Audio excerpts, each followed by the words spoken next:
Salut à vous, c'est Thiel, j'espère que passez donc un bon début de semaine. On se retrouve donc ce mardi 6 avril pour faire un point simplement sur le marché donc crypto en 9 minutes. On commencera par le marché donc traditionnel pour avoir le contexte.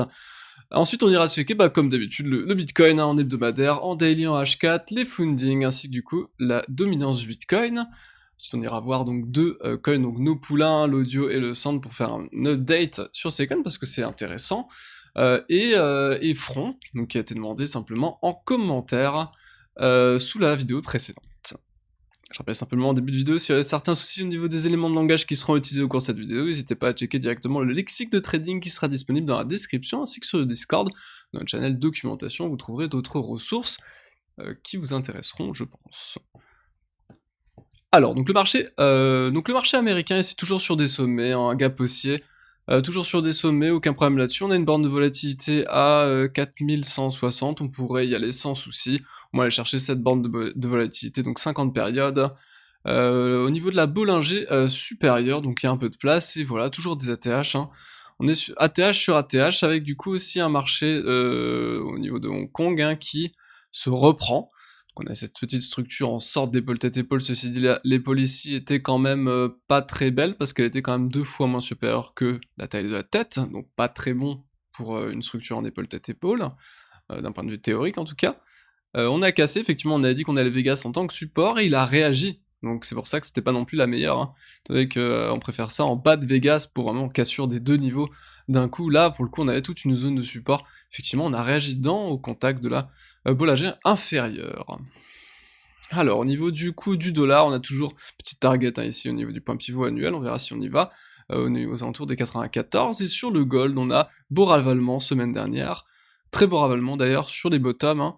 On a vu taguer les bottoms, on a ravalé tout, et maintenant il va falloir repasser le Vegas H4 qui n'a pas été passé maintenant depuis un certain temps pour s'extraire enfin, potentiellement, de ce canal baissier qui perdure maintenant depuis quand même maintenant plusieurs mois. Le Bitcoin toujours en congestion, donc on est sur ici on est sur une compression à la hausse, hein, clairement, ici on voit bien les cours de clôture, hein, aux alentours des 50, entre 59 et 60 000 hein, ici, qui vraiment nous donne vraiment toute une zone résistante, qui est un peu trop propre, qu'on va très certainement, je pense, en tout cas, casser à la hausse, je pense, étant donné que là, on aurait potentiellement une sorte de... Alors ça, c'est pas ouf, hein. Surtout que ça respecte pas non plus exactement la théorie chartiste, mais une sorte d'épaule tête épaule de continuation, même si honnêtement, la théorie chartiste ici n'est pas respectée, étant donné que les policiers sont trop faibles, en fait, c'est trop petite en amplitude, on pourrait peut-être retracer un peu plus pour qu'elle soit un peu plus propre, mais honnêtement, ces types de patterns, c'est du 50-50, globalement, c'est clairement pas ouf, hein. Épaule tête épaule, c'est épaule tête épaule normal, c'est sur un top en reversal, l'épaule tête épaule inversée, c'est sur un bottom, l'épaule tête épaule de continuation est beaucoup plus faible en termes de statistiques, ceci dit, ici on a quand même une belle compression à la hausse, on est toujours soutenu par la moyenne de Vegas H4, donc toujours orienté à la hausse, et ici du coup, une sorte de double bottom, hein, ici qui a été formé en 1 heure, on pourrait même aller le prendre en 1 heure, qu'on a du coup cassé à la hausse, qu'on pull back en l'état, et on a pull back du coup toutes les moyennes importantes pour reprendre du coup la tendance, hein.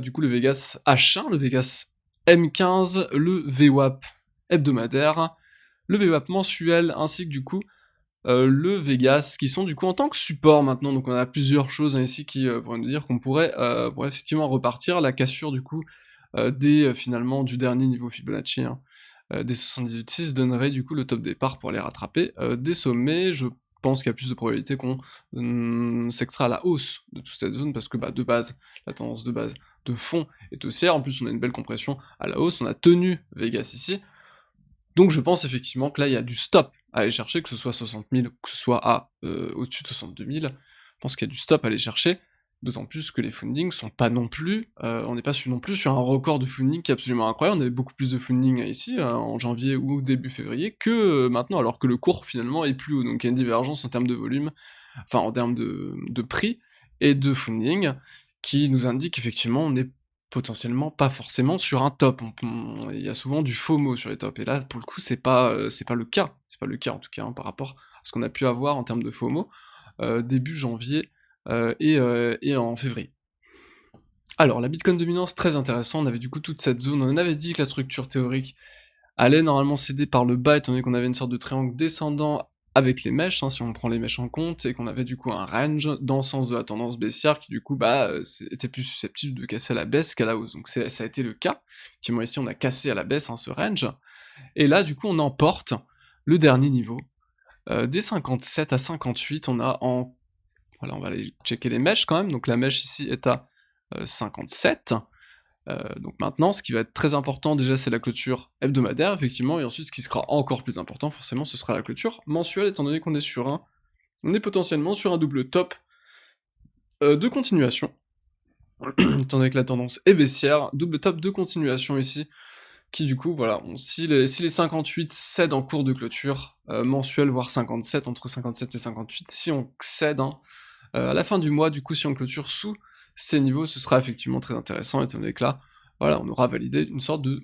un double top d'ailleurs, un double top qui sera pas, franchement pas déconnant, qui du coup nous amènera effectivement plus de baisse avec une target théorique, qui je le rappelle, va se situer en théorie, hein, normalement si on respecte bien tout ça, on prend le delta entre le haut et le bas, on reporte simplement l'amplitude qu'il y a ici, et ça nous donne du coup une target théorique à 40, c'est ça, à 40, donc sous le dernier niveau Fibo qui nous mènerait potentiellement beaucoup plus bas à terme. Donc extrêmement intéressant ici la structure. Donc on verra ce qui se passera, on observera la clôture hebdomadaire et la clôture du coup mensuelle, deux clôtures à attendre qui vont être décisives et du coup déterminantes. Hein. Et du coup, rebond sur support, hein, ici sur la paire Ethereum Bitcoin, qui du coup rebondit sur son premier arrêt, donc depuis les plus bas. Donc pareil, hein, très bon signe. Maintenant il va falloir rattraper les sommets qui se situent du coup simplement là-haut, et du coup rattraper, voilà, pour essayer de valider la théorie de dos, hein, qui est que du coup on validera un creux supérieur au précédent, et ensuite on ira très certainement du coup breaker et accélérer très certainement au-dessus des tops. Hein. Donc ce qui sera très favorable effectivement pour une potentielle alt season. Hein. Alors, on va finir par les alts. Donc les alts, l'audio, on l'a suivi, hein, ça fait quand même pas mal de temps maintenant qu'on en parle. On en avait parlé à 17 cents, par là, entre 17 et 19 cents. Et effectivement, voilà, très belle envolée de l'audio, hein, avec du coup maintenant, voilà, une belle explosion de bulles, hein, ici. On a quand même perdu un bon... On est passé de 5$ à 2,5, hein, perdu 50%. Donc voilà, on est d'ores et déjà sur un niveau, on va essayer de le tracer, hop.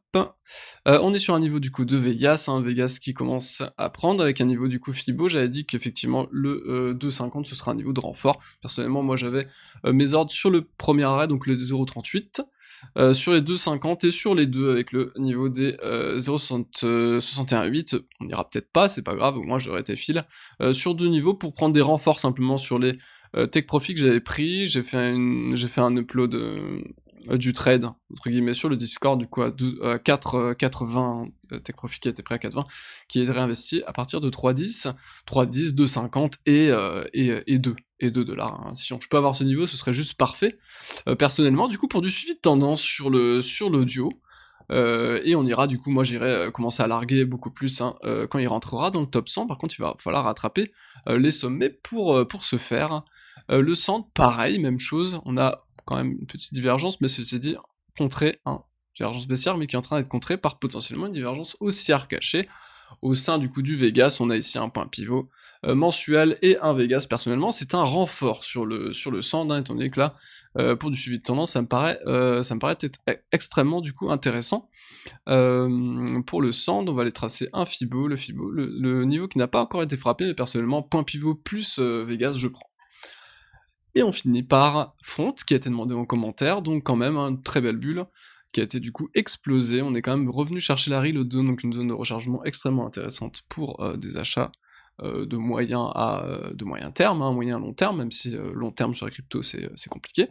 On est sur une capitalisation qui est quand même relativement correcte, on est sur du 359, donc ça veut dire qu'il y a quand même du potentiel en vrai. Voilà, petite période de congestion. Maintenant, si on rattrape ici, si on casse les 3,30 en cours de clôture, on risque de repartir, étant donné qu'on a quand même un petit run, voire une sorte de petit rounding bottom, hein, ici, qui sera en train de se dessiner. Allez, je vous laisse passer une excellente semaine, on se retrouve demain avec Matt. A plus.